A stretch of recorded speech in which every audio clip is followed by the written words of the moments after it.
Hello viewers, welcome to my channel রসই ঘর। আজ আমি আপনাদের সঙ্গে শেয়ার করব কাঁচা আম ও সরিষা বাটায় মুরগির মাংস। এই গরমে এই রেসিপিটি খুবই দুর্দান্ত এবং পুষ্টিকর। চলুন রেসিপিটি শুরু করা যাক। ঘরে থাকা উপকরণ দিয়ে আজ আমি আপনাদেরকে এই রান্নাটা করে দেখাবো। এখানে আমি প্রথমে নিয়ে নিয়েছি 250 গ্রাম মুরগির মাংস। এখানে আমি ব্রয়লার মুরগিটাই ব্যবহার করেছি, আপনারা চাইলে অন্য মুরগিও ব্যবহার করতে পারেন। আছে 1/4 কাপ কুচি করে কেটে রাখা আম, 3টি মাঝারি সাইজের পেঁয়াজ কুচি এবং 1 টেবিল চামচ পরিমাণ রসুন কুচি, 2 টেবিল চামচ পরিমাণ সরিষা বাটা, 1 চা চামচ পরিমাণ আদা বাটা, আছে প্রয়োজন মতো মরিচের গুঁড়ো এবং হলুদের গুঁড়া। এবার আমি একটি কড়াই নিয়ে নিয়েছি। কড়াই গরম হয়ে গেলে আমি দিয়ে দিব তেল। আমি এই রান্নাটা পুরোটাই সরিষার তেলে করব। সরিষার তেলে এই রান্নাটা যদি আপনারা করেন তাহলে কাঁচা আম এবং সরিষা বাটার যে ফ্লেভার, এটা আপনাদের রান্নায় অটুট থাকবে। আপনারা চেষ্টা করবেন সরিষার তেলে রান্নাটা করে নিতে। তেল গরম হয়ে গিয়েছে, এর মাঝে আমি এখন দিয়ে দিব জিরা। আমি এখানে দিয়ে দিচ্ছি সামান্য পরিমাণ জিরা। জিরাটা ফুটে উঠতে শুরু করলে আমি বাদবাকি উপকরণগুলো যোগ করব। বাদামি রঙের হয়ে গিয়েছে, এবার আমি দিয়ে দিচ্ছি পেঁয়াজ এবং রসুন কুচি। এটাকে আমি একটু নরম করে ভেজে নিব। এই রান্নাতে আপনারা উচ্চ গন্ধযুক্ত কোনো মশলা ব্যবহার করবেন না, যেমন দারচিনি, এলাচ, লবঙ্গ, এগুলো আপনারা ব্যবহার করবেন না, তাহলে আপনারা আসল স্বাদ এবং গন্ধটা হারিয়ে ফেলবেন। এখানে আমি দিয়ে দিচ্ছি আদা বাটা। আদা বাটাটা দিয়ে আমি খুব ভালোভাবে ভেজে নিব। যতক্ষণ না পর্যন্ত আদা থেকে কাঁচা গন্ধটা চলে যায় ততক্ষণ পর্যন্ত আমি লো ফ্লেমে এই মশলাগুলোকে ভেজে নিব। আমি আবারও বলছি, উচ্চ গন্ধযুক্ত কোনো মশলা আপনারা ব্যবহার করবেন না এবং রান্নাটা আপনারা সরিষার তেলে করার চেষ্টা করবেন।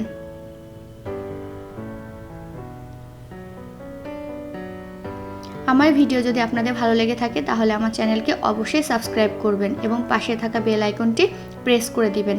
আর আমার এই রেসিপিটা যদি আপনাদের ভালো লেগে থাকে তাহলে অবশ্যই আপনার বন্ধু বান্ধব এবং আপনজনদের সঙ্গে এই রেসিপিটি শেয়ার করবেন।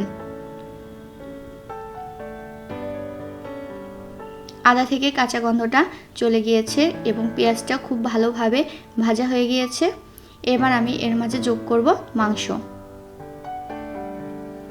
আপনারা চাইলে যে কোনো মাংস ব্যবহার করতে পারেন। আপনারা চাইলে বোনলেস মুরগির মাংসটাও ব্যবহার করতে পারবেন।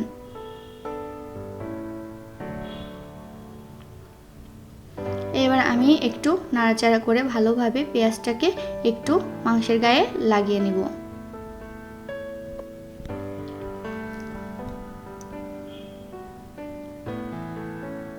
এই পর্যায়ে আমি দিয়ে দিচ্ছি গুঁড়া মশলা। আমি এখন এটাকে ভালোভাবে মিশিয়ে নিব।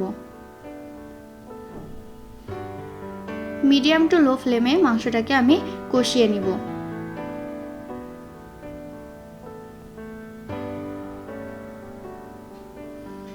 দেখতে পাচ্ছেন আমার মাংসটা এখন এই পর্যায়ে চলে এসেছে। এবার আমি দিয়ে দিচ্ছি লবণ।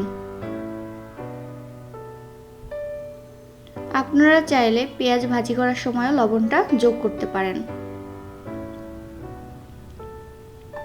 আমি ভালোভাবে মাংসটাকে আবার কষিয়ে নিব।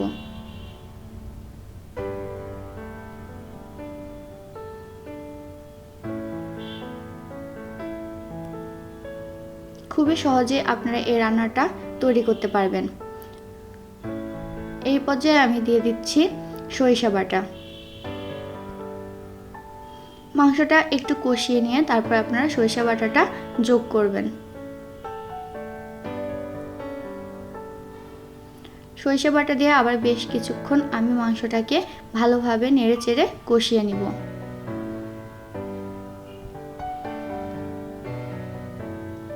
মাংসটা বেশ কিছুক্ষণ কষিয়ে নেওয়ার পর এখন আমি দিয়ে দিচ্ছি কুচি করে কেটে রাখা আম।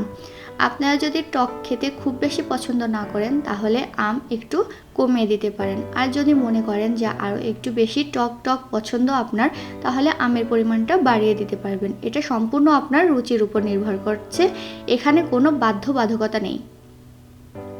আমি আম দিয়ে মুরগির মাংসটাকে ভালোভাবে আবার কষিয়ে নিব।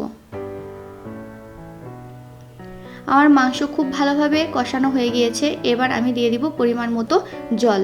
আপনারা যতটুকু ঝোল রাখবেন সেই অনুযায়ী আপনারা জল ব্যবহার করবেন। আপনারা চাইলে এই ঝোলটা খুব পাতলাও করতে পারেন।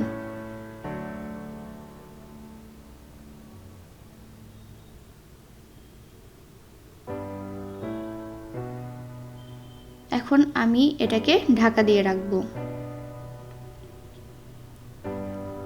এই পর্যায়ে গ্যাসের ফ্লেম লোতে করে রাখবেন।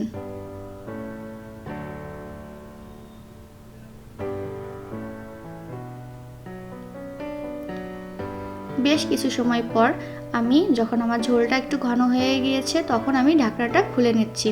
মাঝে আমি 2 থেকে 3 বার ঝোলটাকে একটু নাড়িয়ে নিয়েছি। আমার রান্নাটা কমপ্লিট। এবার আপনাদেরকে পরিবেশন করে দেখাবো। আপনারা দেখতেই পেলেন কত কম মশলায় এবং কত কম সময়ে এই রেসিপিটি তৈরি করা সম্ভব, এবং খেতে যে খুবই দুর্দান্ত, এটা আপনারা বাড়িতে তৈরি করলেই বুঝতে পারবেন।